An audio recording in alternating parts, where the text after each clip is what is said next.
Melissa, I did something that I'm mad at myself for. I've almost lived in Oklahoma here for a year now. At the end of this month, I will have lived here for a year. One of the first things that we had to do when we found this house and we made sure this is the one we got, one of the caveats was that it did not come with its own washer and dryer. And I'm renting a house. I don't feel like I need to buy my own washer or dryer. I feel like it should be supplied, but I guess that's me being bougie. But there are places where you can rent them and they will install them, and just you pay each month subscription, and yeah, that's basically it. So that's what we did, and it's worked fantastically. We've had no issues with them. It was a pretty bare bones service to begin with. It was like, we have our standard or our deluxe. Which one do you want? And you really don't get to pick, I want the GE model. No. We should go with the Kenmore. No, it's just you get the one that they give you. All that's been fantastic, except we've been haunted by the buzzer that is the end of the dryer sequence.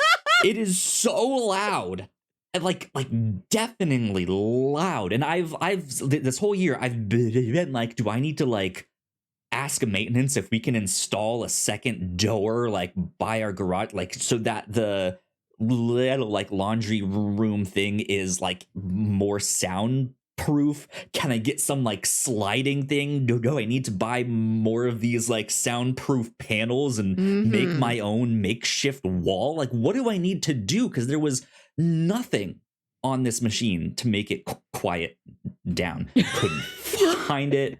I looked up I downloaded PDFs of the schematics and instructions. I looked on Reddit. I had a whole red string mystery board just being what? How do I turn this down? How do I turn it off? Couldn't figure it out. I did my laundry today. And I noticed a new icon on the screen there, and it was the megaphone. Hold on, it's smart. Icon. It has a screen? Not exactly. It's not like a screen, but there are it's enough of a material, is that the right word, where if a light is off on a certain option, you won't necessarily see the option on the thing, but it's not an actual screen. It's meant to just look like one cohesive thing. Gotcha. But a new icon popped up, and it was the icon of the megaphone loudspeaker with a line through it.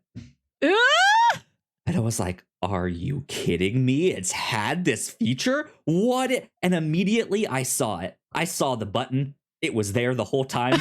I missed it. All the clues. It was there's an on button, and then immediately underneath that is a pause and start button to actually start the cycle. And then literally immediately under that is a mute button. Took me a whole year. Kyle, me and my partner were just we hate this machine. Neither of us. A couple months ago, right here on the captain's log, you were talking about, why can't we just hit technology to make it work like Fonzie does with the jukebox? I was talking about that machine. If you just smashed your hands all over it like a little kid, you would have hit the mute button.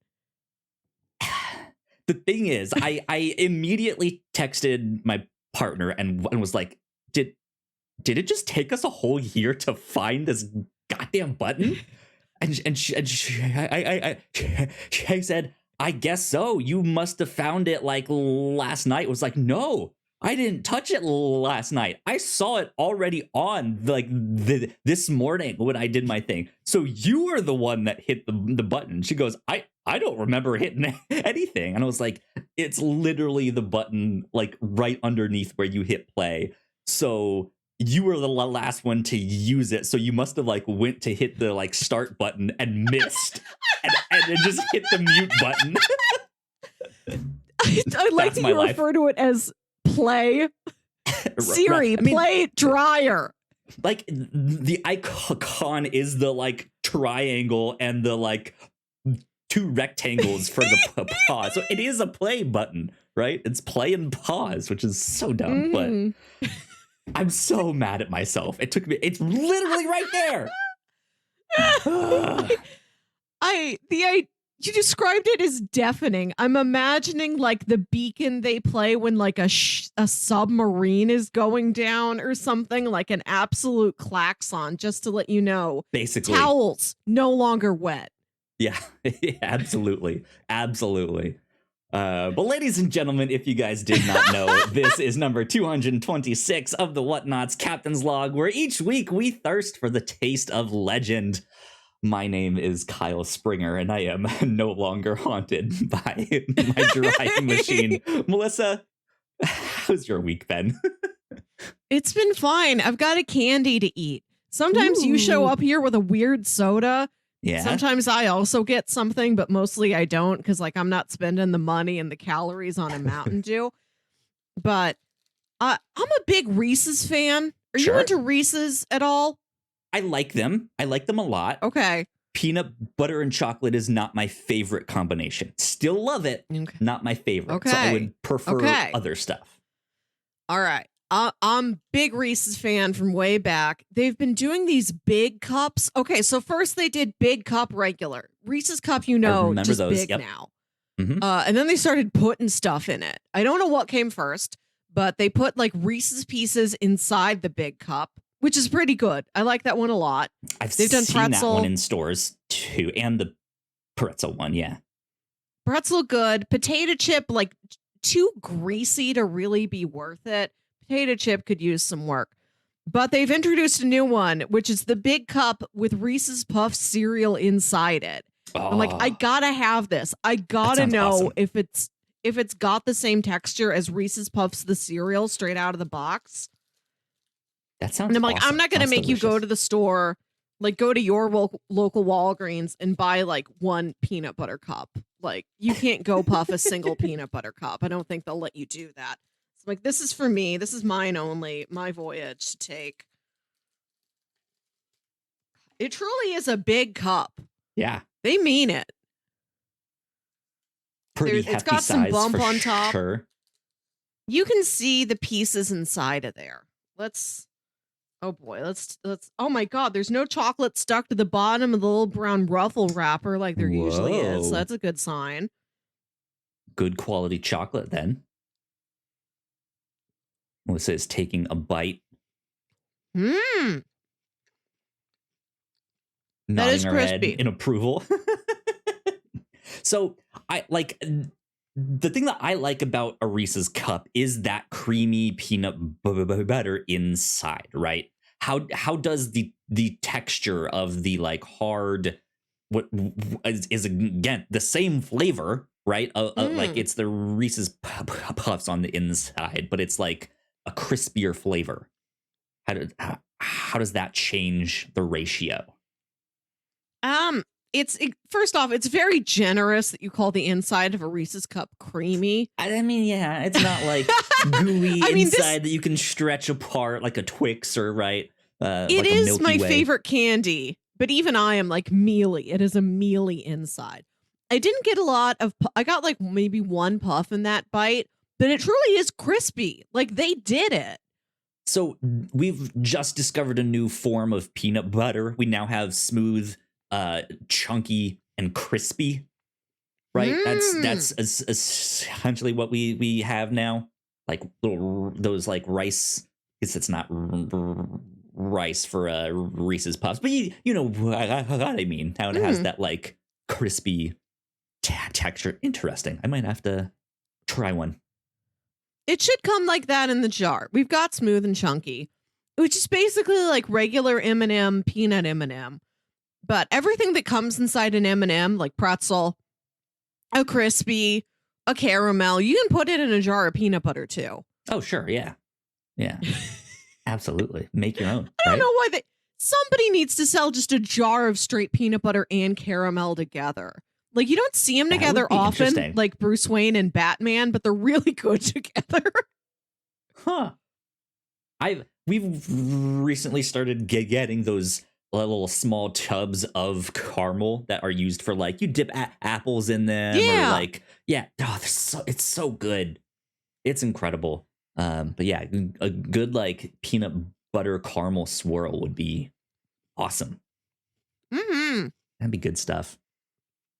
Melissa, we did not get to it last week, but you had written down on our show notes here something that you wanted to get into. Coming up with new categories for the Oscars. Yep. Big Oscars nerd over here. Love a Reese's, love an Oscars. Two of my best friends.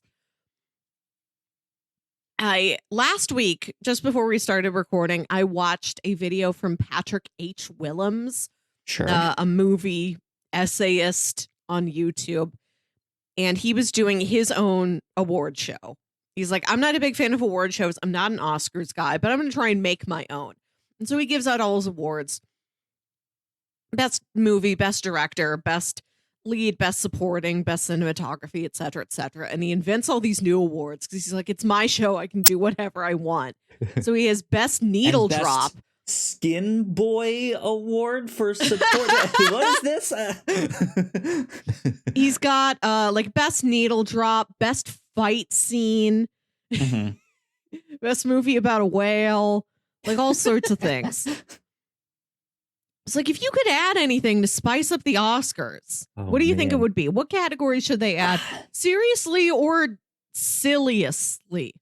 Yeah, I was thinking about this a little bit. I don't have a big list written down of like, oh, we need to get the JA's ones.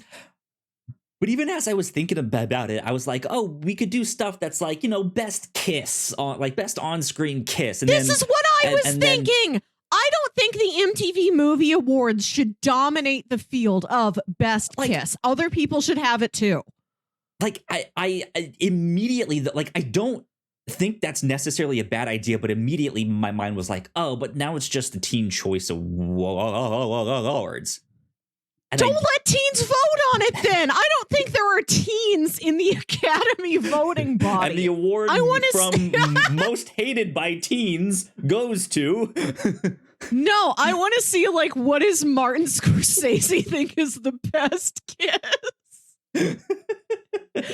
Please, best. I think they should add this to legitimately every award show. We've got the MTV Choice Awards. Nickelodeon Kids Choice Awards, not a lot of kissing. Maybe that's too advanced for them, but like Oscars, Emmys, Tonys, ESPN Awards, Grammys. Best sports kiss. Right. For player to player, maybe like you run off and you kiss your coach. Player to object, do you kiss the ball? Sure. Do the F1 drivers like kiss their car? Kiss before or after a race? Right, trophies get kissed all the time. I don't know what other sports objects regularly get smooched. I don't know if anybody's smooching up on a bat. Best inanimate object that got smooched. Right. With consent. Right. Check your bat. Know your bat's feelings. Read it. Exactly. Read it well. Exactly. Yeah, like, I mean, there is stuff like that. There's stuff that I think deserves more attention. Like, there's always a lot of complaints about how animation gets snubbed, right? And there's not much talk about it except for best animated movie. What about best animated sequence or best animation studio? Of like it, like highlight an actual studio that was doing work that I don't know how easy it would be to do like best animator. I know they divvy up a lot of that work in different ways. But you could recognize more people in that field there. I do like the idea of having a specialized awards for animation sequences in movies that aren't entirely animated. That's Sure. good. Yeah. I mean, like that would be like you could have a specific sequence from a Studio Ghibli film up against some movie where they do have some animated like part on this. But that's also like the lines get real blurry on that of like, well, most Marvel movies these days are all just animated sequences filmed on green screen, right? So yeah, there's very few human faces in Avatar: The Way of Water. I think I heard somebody shout out that there should be a category for stunts or choreography, which might be absolutely separate in terms of like dancing, and then in terms of like Michael Myers fighting people, you know. Like I don't want West Side Story to go up against a Mission Impossible necessarily. They're very different senses of the word choreography. Yeah, I mean, like that, or even like best stunt. Like there's things that are considered stunts that sometimes us as viewers don't necessarily realize are stunts. Or they might not be the big flashy Mission Impossible jumps off a John Deere in midair onto a moving plane while it said, yes, I said John Deere. I'm just making up shit. Look. Now I gotta see this. I want to see Mission Impossible just go to a farm. They're just in Nebraska. That's where the espionage is now. He has to do farm stunts. Like I want to see like best like technical stunt. Like what went into that? Like even just the idea that there's that one Matrix movie where they built like 14 miles of highway and just to go and film that whole thing. Like holy moly! Like that should win some kind of recognition, right? Or like stuff best like that, right? Driving, best stunt driving. You could have I'm sure there's a stunties out there. I'd love to see the stunties where they award like driving, punching, falling, being on fire. Period. Right. Like all that stuff. There has to be one for best stand-in, right? Where you have the like over the shoulder shots. Is there somebody who truly is like a legendary stand-in? Like you put the right wig on this guy, he's got the body language that could be anybody's. if you see him from the back, right? Or like best actor in a film that's not like literally shown. I'm not sure how that would work. It could be like a person in a suit, right? Here's Chewbacca. Right, or here is some like creature from the Black Lagoon. Any of your assorted Doug Joneses. It's just the Doug Jones Awards. You could just name it after him, right? Or like an award for voice performance, an award for animals, like but the animal and the trainer. We celebrate the dog from the artist and whoever was in charge of making that dog so great. Melissa, we have a square on one of our bingo cards. We play like movie trope or like entertainment trope bingo on the review show, and one of those is I should be able to see that penis. And I just like it's for those scenes where an actor is. It's the implied nudity where they are supposed to be naked, but there just so happens to be that one thing that's right in the way, and you can't see it. And just like, or like, I should be able to see that penis. Or like the camera angles are showing off how they are showing you. This is done in honor of one scene on one episode of The Leftovers. The Leftovers, an HBO show full of nudity. I got to see Christopher Eccleston's dick. Like, now it's time for me to see Justin Theroux's dick. No, it's every single other camera angle but the one with the dick in it. Yeah, it's like a feat. It's like they're showing off. Like, there has to be an award for something like that. Like, and not best implied nudity, but just like best like stunt nudity. Like, if that makes sense. I don't know, right? You know what I mean? This is Mission Impossible 8 Dead Reckoning Part 2. You're going to see Ethan Hunt as you've never seen him before. Nude. You're really going to have to hunt for something. I also wanted to see awards for special. Okay, some award shows give out a best ensemble award, which I really like. I think Sure, like the yeah, Golden that's Globes good. or the That's SAG Awards or something does that. I'd like to see an award for intergenerational casting specifically, meaning it's like one actors playing one character at different stages in that character's life. Like, Okay. you cast this character at 70 and at like 15, and those two people really look like they're the same person. Or like Misty you cast in this Yellow Jackets, right? Yeah. They were spot on with that. Right, something like that, or something like you cast a parent and child. It's like you nailed it. It looks like that person. There has to be some kind of award they could do for like best role reprisal. And it could like I don't necessarily want to be like, oh well, you filmed a sequel, so you're automatically in the, but like Patrick Stewart coming back as, oh sure, yeah, like something like that would be really neat.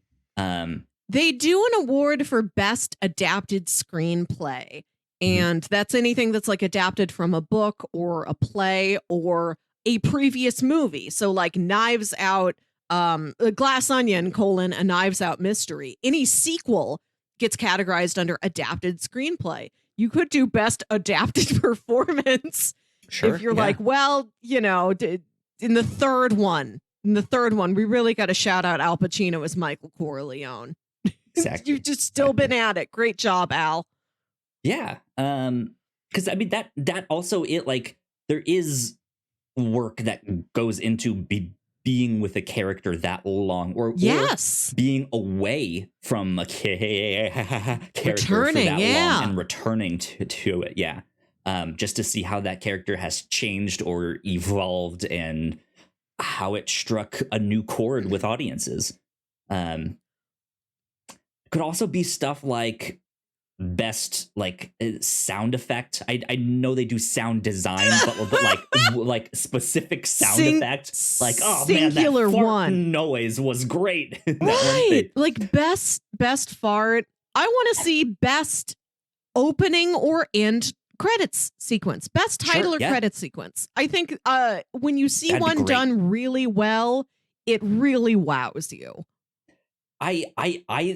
I'm interested in the sound stuff because so much of a like Foley artist work is not just them just sitting there with their stuff, just waiting, just recording and recording. They're active participants in a lot of that stuff, making up these sound effects. Yeah. And some of the stuff, the things that they use to make the sound effect is not what you think it is.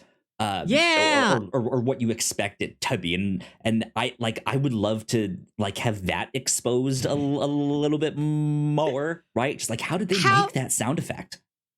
How many different movies this past year featured celery being snapped in half? Right, exactly. Probably almost all of them. Celery's most sounds. It's celery and old shoes. Yeah, exactly. Like I would love to know more about that stuff. God, what else could they do? I think along the lines of like opening or closing credits, like best motion graphics in a film. Yeah. Like how they have like on screen like a one that is coming to head is like now my mind just went blank. Zombieland. You know how they had the like words pop up, or like Scott Pilgrim, right? You know, I know what you're talking about. Yeah, I think that's good. I think it's very funny. Instead of saying coming, it isn't coming to mind. You said coming to head. Did I? Did I really? Yes. Which, oh my God. I mean, people say off the top of my head, people say come to mind. They never flip those. Maybe they say off the top of my mind, but they never say, that's not coming to my head right now. I'm a mess. I don't know. Kyle, Anyways. So sometimes at the Oscars, I'm curious who came in second after a winner, but I don't want like all the different nominees to be ranked. I don't feel like that's necessary. Best runner-up goes to silver medal. They make 3 actors like stand on the pillars like the Olympics on stage. Or like entire like visual effects teams. They have real big like platforms to stand on. Yeah. This year, I ranked all 10 Best Picture nominees in order from wettest to driest. Okay. Number 1, the most wet. No surprise to anybody, Avatar: The Way of Water. It's entirely underwater for many long sequences. Rigged. Ugh. We knew that when it was Oscar bait. James Cameron is maybe our wettest director. Number 2, All Quiet on the Western Front. I watched this last weekend. It's mud. It's puddles. So many puddles. Like, it's just like a damp, gross movie. Yep. It's entirely dank. Understandable. Number 3, Triangle of Sadness. I just watched Triangle of Sadness, and I don't think I know this one. This movie goes hard. Okay. Triangle of Sadness is a movie from Sweden, I think. Okay. And it's got this weird structure where it starts out with these 2 models who are dating each other, and they're having relationship troubles. And then they go on a cruise together. And on the cruise, like, all this stuff goes wrong. Mm-hmm. Like, they've got, so the members of the crew members, they've got this deal where, like, if any of these fancy rich people on this cruise, and it's not like a big, like, Carnival cruise ship, it's more of like a large yacht, you know? Sure. Like, it's not that big of a cruise. It's pretty intimate. So people are paying, like, pretty top dollar to be there. They're like, if these people ask for anything, you make it happen. So at one point, this old lady is like in a jacuzzi and she's talking to one of the crew members like, I love it here. I'm just like living in the moment. I'm so happy. I want this for you. Come swimming. Come swimming. We'll switch places. I'll get you a glass of wine. Swim. Get in the jacuzzi. And this girl like can't say no to her. So she gets in the jacuzzi in like her little uniform. And the lady's like, I think everybody should go swimming. So there's like a call across the ship, like, all crew members, please put on your swimsuits, drop what you're doing. You have to go swimming.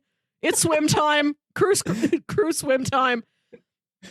And then that night, this is if you've heard anything about this movie, you've heard this, that night at like the fancy captain's dinner, the waters are really rough. And they're serving like all of the seafood that maybe wasn't cooked properly because all the chefs had to go put on their trunks and then go swimming because some old lady demanded it. So it's Vomit Palooza. Good old Barfarama. Absolutely. And the ship is shaking. It's like twisting all around. It's like the roughest sea turbulence you've ever seen. Everyone's throwing up and pooping, and then like the water overflows from the toilet, and then like the waves are crashing over the side of the ship. It's chaos. Jack watched this movie first, and I'm like, what did you think about it? How'd you like it? And she's like, it reminded me a lot of Jackass. And I see that now.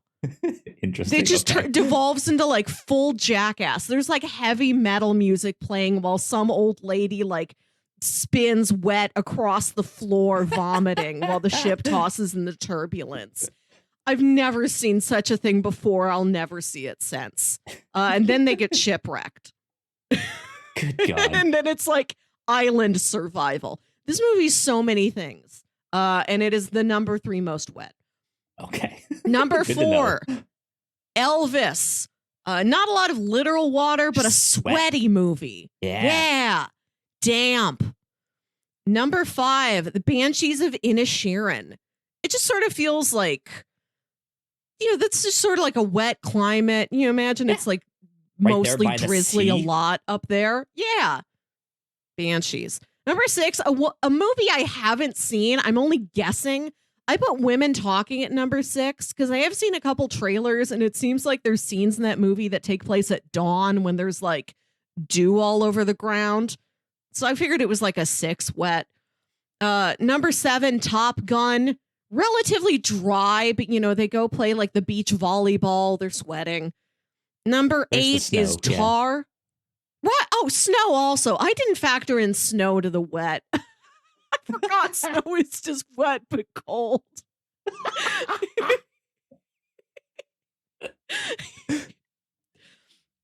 Number 8 is Tar. Relatively dry. I think one time she like trips and falls down in a puddle. And like the end of the movie. So I have not seen Tar, but I had the end of the movie kind of spoiled. I don't know the emotional payoff of what this is, but I don't think you told me what exactly is happening at the end of the movie when you described this to me a while back there. She's playing a video game concert for like Monster Hunter. And everyone is dressed up in the like Monster Hunter outfits and stuff. They made a Monster Hunter movie like 2 years ago. I think starring Mila Jovovich. In that I just had no idea that was in there. I was just. I'll tell you. I didn't know either until like somebody specified that's what it was. Like I heard that a couple weeks ago. I didn't recognize that as being music and costuming from a video game. I thought she was performing for some sort of cult or like a religious ceremony I wasn't familiar with. But yeah, that's how Tar ends. It ends in a fairly like humid climate. So Tar is at 8. Number 9, The Fabelmans. Pretty dry. They go to the beach. They have like a beach day, but they're mostly in the sand.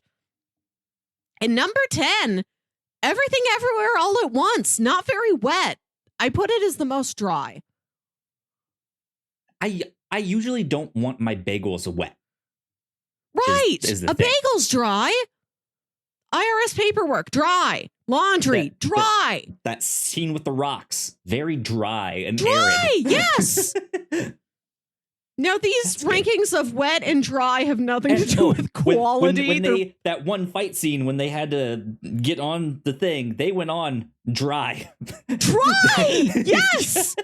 I thought back about the movie. I'm like, I don't really remember a lot of water. So it's there at 10. This was fun. I think maybe I'll do this again next year or pick some other like very arbitrary ranking. There you go. The top 10 Best Picture nominees. That's so Which funny. is most salty, which is most sweet. Best cars in the movies. Another award. Most car to least car. Yeah. Good stuff. With that, I say we take a quick break for housekeeping, and then we can get into more of the show here. We still have plenty of stuff on our list to go through here. So we will be right back.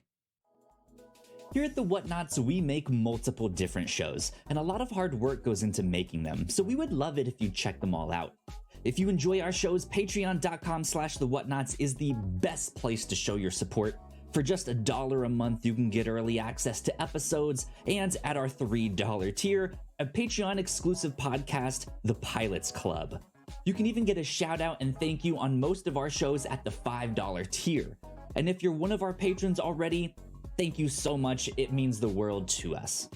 You can find out more information on our website, thewhatnauts.com, as well as your favorite podcasting platform of choice. When you type in The Whatnauts, all of our shows will pop up right there. Just don't forget to give us a nice rating and review if you like the shows. You can also find us on YouTube and Twitch for video versions of the shows, trailer reactions, and live streams. And lastly, we have merch. If you want to grab yourself a shirt or a hoodie or a mug or something else, head over to thewhatnauts.com/store to pick up some merch today. And we are back. Once again, a big shout out to all of our Patreon supporters. We thank you a ton. It means a lot. This month on the Pilots Club, you guys can go check out Melissa and myself talking about CSI, the pilot for CSI, we went back to the original episode that started it all. Good old Gil Grissom. That was a lot of fun to go check it out. So if you want to hear us talk about that, that's on the Pilots Club at the $3 tier. But cool things that we've been up to here at the Whatnauts. Of course, last week here on the Captain's Log,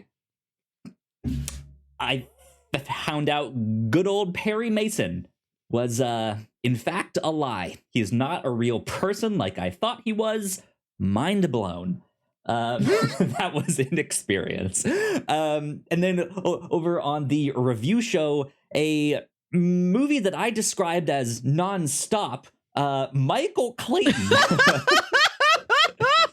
Fantastic movie, highly recommended. I loved it. Yes. Yeah, just an interesting way to describe it as nonstop. But it was a blast. Go check it out. Truly action packed for a movie with very little action in it. That's mostly George Clooney looking at papers and driving around. I enthralled. He pets a horse at one point. You'll be thrilled. Exactly. And then over on the Reactor Core, we are almost done with The Last of Us. We put up our reactions to the penultimate one of that, and next week is the finale. So be on the lookout for all of that. And then shortly after that, we will be starting our reactions for The Mandalorian Season 3. We are waiting for those to stack up a little bit. So be on the lookout for that. And then, of course, here at the end of the month, Yellow Jackets. Besides that, we also have a movie coming out next week, Shazam and the Fury of the Gods. I'm sure we'll do a spoiler cast on that. So keep your eyes peeled. Lots of cool things coming up. Lots of good stuff. Melissa, I have a question. What language did you take in high school? Did you take a language? Did you wait till college? Were you one of those like lucky kids that got to wait? No, I don't remember if it was required or if I did volunteer to do so. I took 3 years of French in high school, and then in college, in order to meet some sort of like communication requirement, I took intermediate French because then I could skip over beginner and just go to intermediate, and otherwise I would have had to take both to meet like the number of credit hours I needed in a language for whatever my major was. Interesting. Which ended up being a mistake. Like, that intermediate French class was so much homework. It was way more homework than all of my other classes combined freshman year in college. Dang. Far beyond anything I saw in my 3 years of simple high school French, where my teacher would like bring in her Simpsons box set and we'd watch random episodes of The Simpsons dubbed in French, and then she'd let us eat Nutella. Okay. So when I was in high school, I took Spanish. I took 3 years of that, and once I was done with my required 3 years, I was like, that's it. I'm done. Never learning Spanish again. On one hand, like, I've always wanted to be able to speak a second language fluently. But I think I was kind of put off of it for a little while with Spanish. Spanish 1 I did really, really good at. It's a pretty simple, it's especially the like languages based off of Latin and stuff like that. You can kind of decipher some stuff if you're smart enough, and you can see how they all connect and stuff like that. So Spanish 1, I thought that was a breeze. Spanish 2 was a little more challenging. I did actually like didn't know what I was doing in that. And then Spanish 3, I had a terrible time. And it's not because I didn't like the language or anything like that. I had a terrible teacher. And it was just an unfortunate situation because the teacher was a fluent Spanish speaker and English was her second language.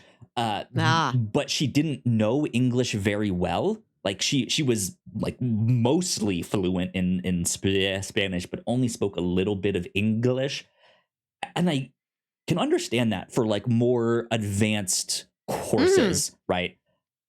But sometimes we would go to her with questions and we didn't have the vocab or the know-how to ask that in Spanish. So when we spoke it in English, she didn't know how to answer us. And so we would just be stuck. And it was just an awful time. So I stopped with all my languages and stuff.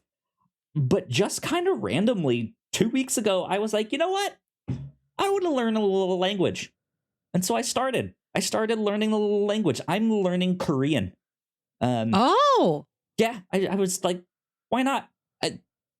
I have no like real like strong reason for that other than I like the language. I think it sounds neat. I watch a lot of Korean crime shows and stuff like that. So maybe one day I potentially wouldn't need the subtitles, but like that's not really why I was just like, you know what? I'm gonna download Duolingo and just see what it is. So I've been doing Duolingo for the past 2 weeks here. Have you ever used the app? No, I feel like this is one of those things I'm supposed to do. I feel like it makes me a more cultured, intelligent person if I know another language, because I remember like key vocabulary from French class, but I couldn't put a sentence together anymore. Sure. Learning a language is one of those things like playing an instrument, growing a plant that like intelligent hip people do that I have no interest or grasp on. Right. Yeah. Instead, I did things like rank every Oscar-nominated Best Picture from Wet to Dry. This is what I did instead. Accomplishments. Melissa has it right. There's no need to learn a second language if you don't want to. But yeah, I just thought it'd be an interesting thing for me to try, and then maybe, you know, in 3 months' time, check back in here in the podcast and see where I'm at, if I want to continue or not. If I do, check back in a year, see how much I know and have learned and picked up on. But it's interesting because I like that is also, it's like learning another language when you're older, I feel like is also a different experience. Yeah. Also, learning a language when you're not in a classroom setting is a very different experience. And I guess over the years, there's been like different methods. Like, 'cause I remember when Rosetta Stone first came out. Yeah.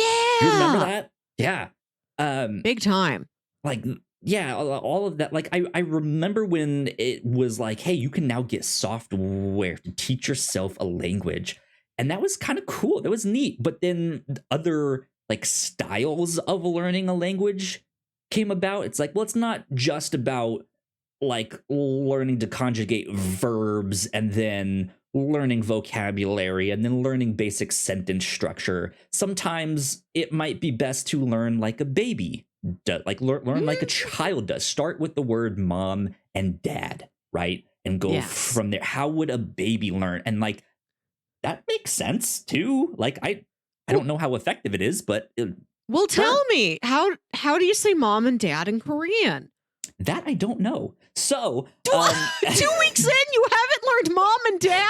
So here's the thing. The way Duolingo works is interesting. It's not what I expected. They absolutely gamify like you learning the language.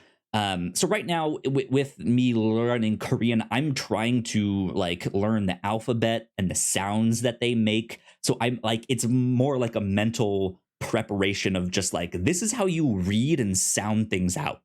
Because it is a whole different alphabet. It's not the, what is ours called? It's the Roman? I don't even know. Times New Roman. Right, yeah. We're so dumb. But I like it, yeah, it's completely different symbols. Like I'm really only learning some of that stuff and what these sounds look like when they're what these what sounds these letters make when they're combined. I am learning some words, but some of the words are also words that like very obviously they heard the English word and then just said that. It's like I can say like the iced americano, right? Which is just yeah, it's the exact same thing. Philadelphia, right? Like it's the same thing. So like there's stuff like that. They're just kind of introducing me to how it's words you already know. This is just how it sounds in that language. Right. Chili's is still Chili's in Seoul. It might be. I don't know. But yeah, they give you points as you complete these exercises. It's a lot of like matching the symbol with the sound and hearing the sound and matching it with the symbol, stuff like that. But then they put you in a league. So they start you in they start you in what they call the Bronze League, where other people using Duolingo who are also doing all the exercises and gaining points, you're all competing. And the top 20 in that league move on to like the Silver League, and then the top 20 in that league move on to the Gold League, and they just and then you gamify this. Then you fight the Elite Four with your Charizard. Absolutely. And yeah, if you make a mistake, you have like 5 chances to make mistakes, 5 hearts. And if you lose all of your hearts, then it's like, hey, you're done for the day. You either need to pay and get more hearts or come back tomorrow. So if I'm bad at learning a language, I die that day in the app? Which I don't like this. Part of me doesn't like that, but it's also an incentive to like, hey, don't just like nonchalantly use the app. Like, actually pay attention and learn, because if you do, you won't make as many mistakes. You might not need to get super Duolingo right now for only $9.99 a month, right? And that way, like it kind of, I can see how they would think like this is kind of incentivizing you to not make a mistake. So you need to pay attention. But then they're also like, hey, maybe you should pay us some money and you can get unlimited hearts and you just won't have to worry about that. And then all the mistakes you make will give you like personalized lessons based off the mistakes that you make and things. Yeah, so they have all sorts of stuff there. But I'm only 2 weeks in right now. I have a 2-week streak and I'm doing it like, I don't know, an hour a night at the most. Hour? I don't have an hour of time. Well, you don't have to do it for an hour. It's not required. You can do it for 2 minutes while you're sitting there on the toilet, right? Just sit there and do your thing and be done, and that's it. The idea of somebody finding an hour to do something that nobody else assigned them to do really startles me. Melissa, no one has assigned you to do this podcast, and here we are for almost an hour. I've been struggling to find like 10 minutes a day to go on Bumble and find myself like somebody I can misunderstand a dryer with. And like, I can't make the time to do that. I mean, hey, it's understandable, right? And like, this is the thing is, I don't know how effective this is going to be. I feel like if I want to get a little bit more serious about learning Korean, there's probably better tools out there for me to use besides Duolingo. I I guess also depends on like how much money I want to spend, how much time I want to sink in to this stuff. But yeah, I mean, I can go at my own pace. Like I can spend the next couple years and only be a novice 3 years down the road. Melissa, I finally learned how to say mom and dad in Korean. Right? Yeah, you can go at your own speed. So it's learn as you want. But it's just an interesting thing that I was like, I started it. Here I am. It's admirable. I am glad to hear that this is a thing that people do. Like, if I had the money to go to Paris and see the Louvre, then I would try and pick French back up again. But otherwise, like, I feel like I'm supposed to have an interest in languages, but I don't. You don't need to. Live your own life, Melissa. I don't like games either. Like, I don't like the idea of like, I compete, I have lives. I can't memorize what a symbol means. Well, here's the thing. You don't have to pay attention to most of that stuff. If you don't care about like being in the top 20 in the league, you don't have to worry about that. It's not like, oh, you lost the starter league, you're out, app deleted, right? Which would be awful. I play 2 games. I play Design Home, which is an app where you design little rooms. I've been doing this for like almost 6 solid years. Like every day I make a little room. It's very peaceful. And there's kind of a limit to like how much you can do every day, unless you've got the money and you pay to get to a bunch of diamonds that'll buy you like rugs and paintings and stuff. So it's like I can do this for like maybe 20 minutes and then I'm done. There's a cap on it. And then I've started playing a game that's in browser. Like it's just a website. It isn't an app, called framed.wtf. And every day it gives you, one at a time, 6 different screenshots from a movie. And you have to guess what the movie is. Interesting. Okay. And it starts from like a big sort of broad, like establishing shot, like a landscape or like a close up on a briefcase or something really nondescript, and it slowly gets more specific. And some days I'm able to like nail the thing at sight 1, and other times it's like, all right, I'm getting the vibe of this movie as I like click through the screen caps. Like I can kind of tell the genre, I can tell like around what era it came out in, but you have to get me to see Brad Pitt's face before I know that's World War Z. So I either know it immediately or I don't know it until you show me the face of the movie star. Yeah. Interesting. Yeah, I mean, I know there's other ways out there, but sounds like Duolingo might not be for Melissa. No, I couldn't handle it. I couldn't handle the skill of, I have to memorize things and I know to know what a symbol is. I couldn't handle like learning a language and then learning the buttons to play the language game. I've never been good with buttons. When I would try and go to the arcade and I'm just playing like the Simpsons game where Marge like jumps and like hits people with a vacuum. I can barely do that. I can't memorize 3 buttons. I don't have the capacity for it. It's not buttons like a controller. There's nothing like that in Duolingo at all. But like the symbols, like you learning like the new symbols. Alphabet, like if I learn French, sometimes like a C has a little tail, and like that's tricky for me. I don't know what a C with a tail is. Fair enough. Good stuff. Melissa, we don't have much time left for this week. How do we want to end the show? What should we end the show with? I'll have you pick. You wrote down, how much do you pay attention to episode titles? And I was wondering, are you referring to like TV shows or podcasts?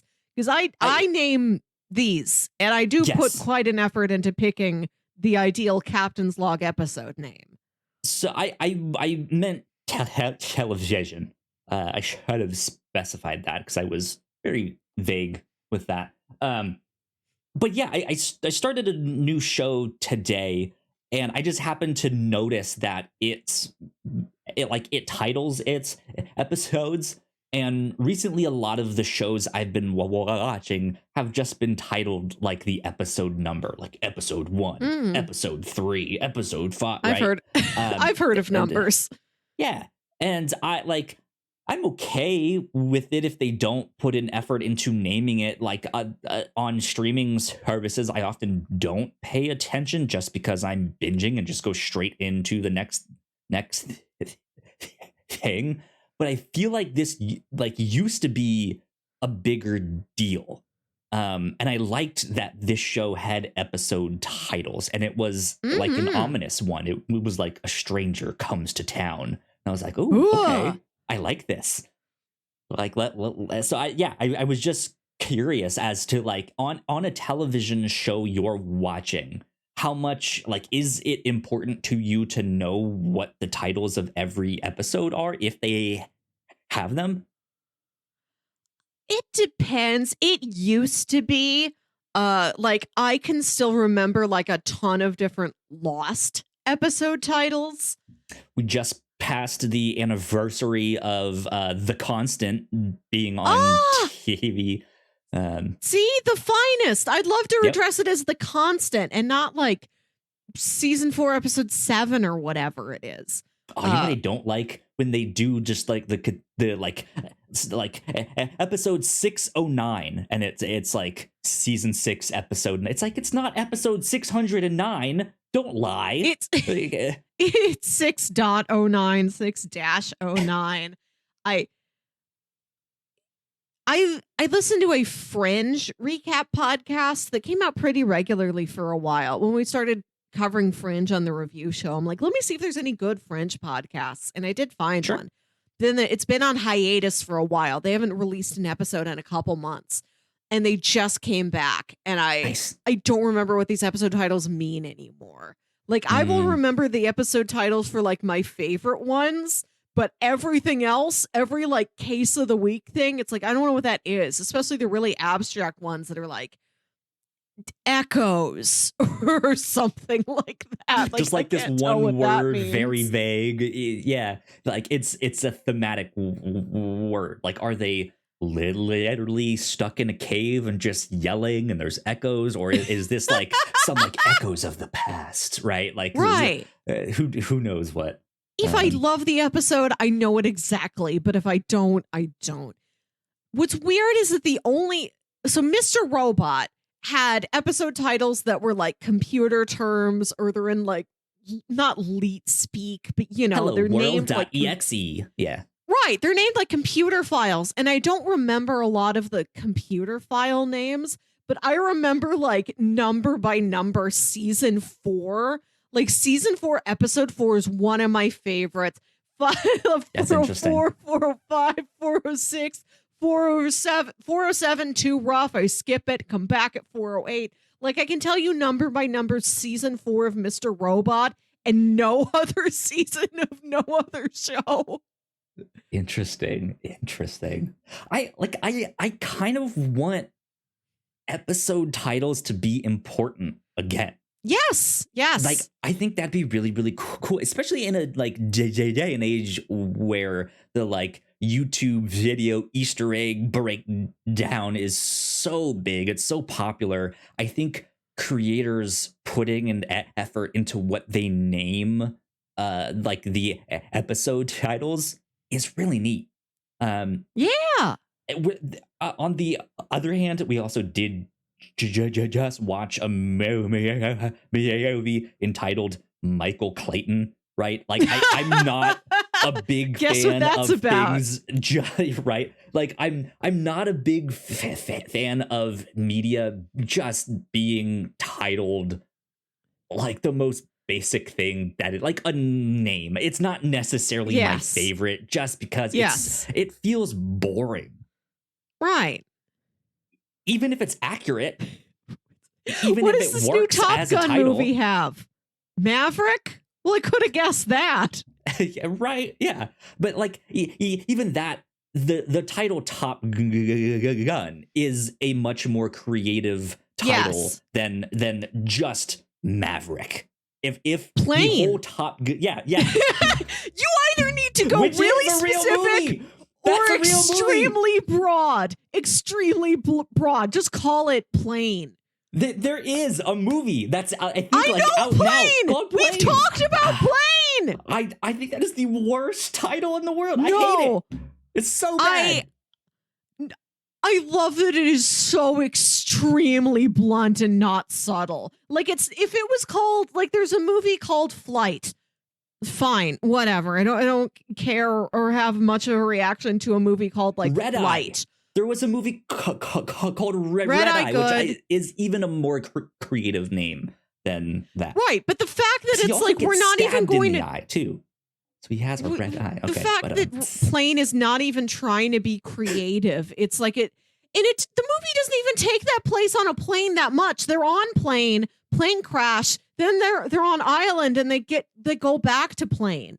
Why is it not like called Survival? Right? Like right. Survival is even though it's a more specific, it is a less interesting title. I am a big fan of just Plane. I think that's so funny. I mean, Plane. I'll give you that. I think it's funny, but it just means like, wow, you guys really put in no effort, huh? Like, if you put in no effort, I'm not gonna. So, Kyle, work dumber, not harder. Call the movie Plane.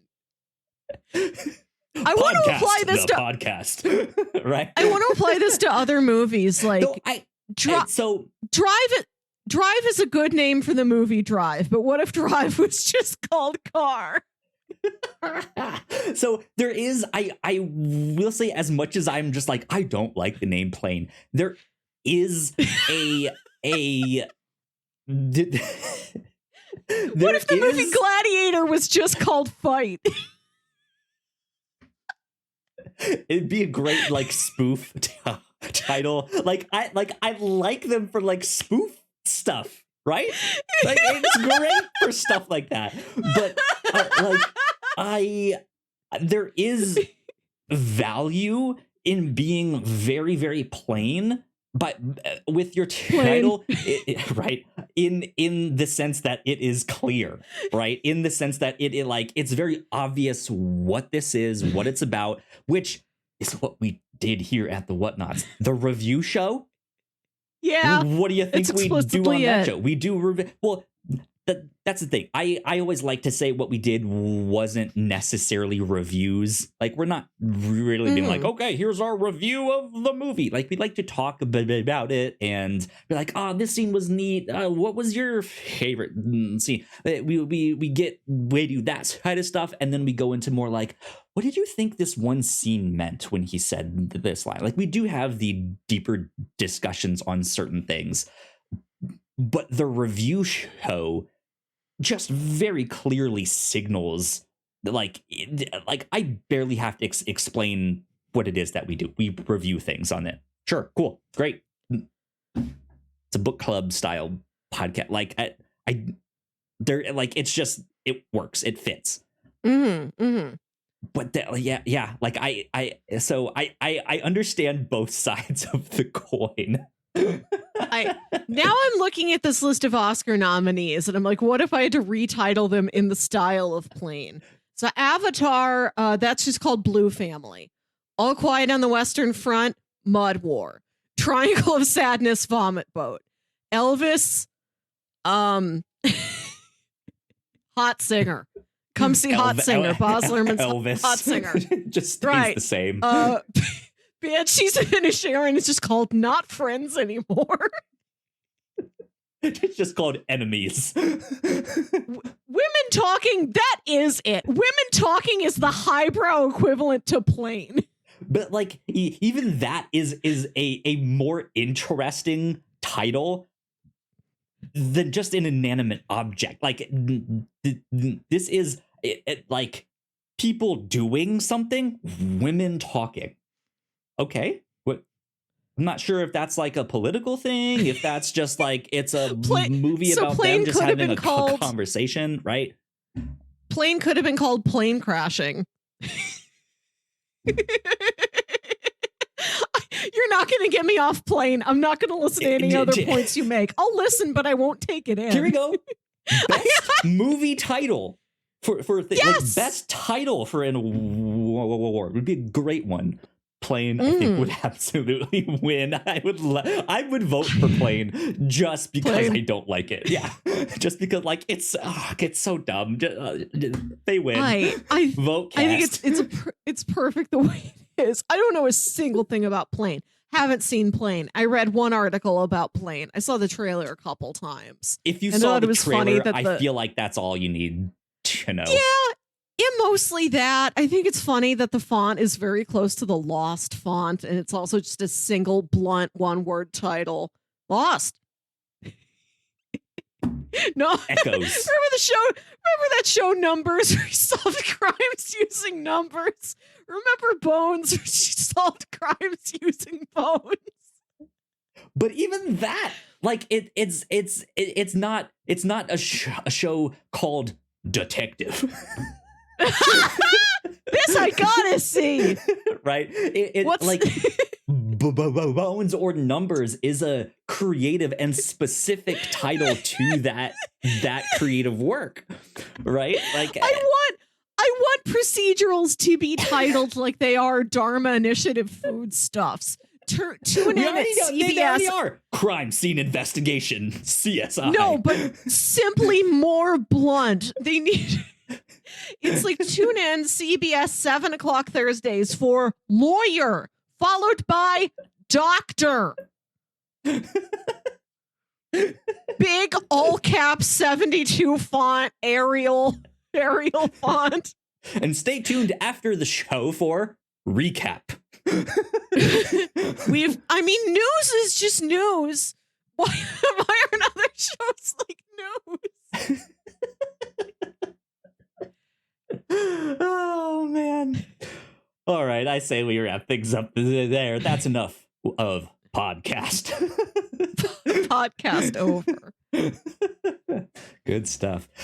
Melissa, where can the people find you on the internet? You can find me on Twitter and Instagram at WilkyWit. That's WILKYWIT. And listen to my other podcast, Saturday Morning Obscurities.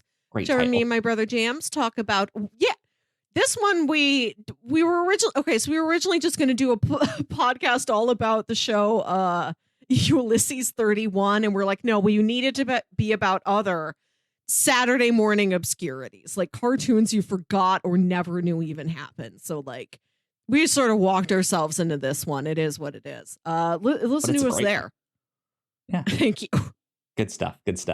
Yeah, if you guys want to find me, I am at Yo Kyle Springer. And if you guys would like to stay up to date with all of the stuff we do here at the Whatnauts, we are, of course, at the Whatnauts. So please go like, share, and subscribe. If you guys are watching this on YouTube, go check out some more of our videos right over there. That would help us out a ton, and we would appreciate it a lot. This has been number 226 of the Whatnauts Captain's Log. We will see you all next time. Bye. Bye.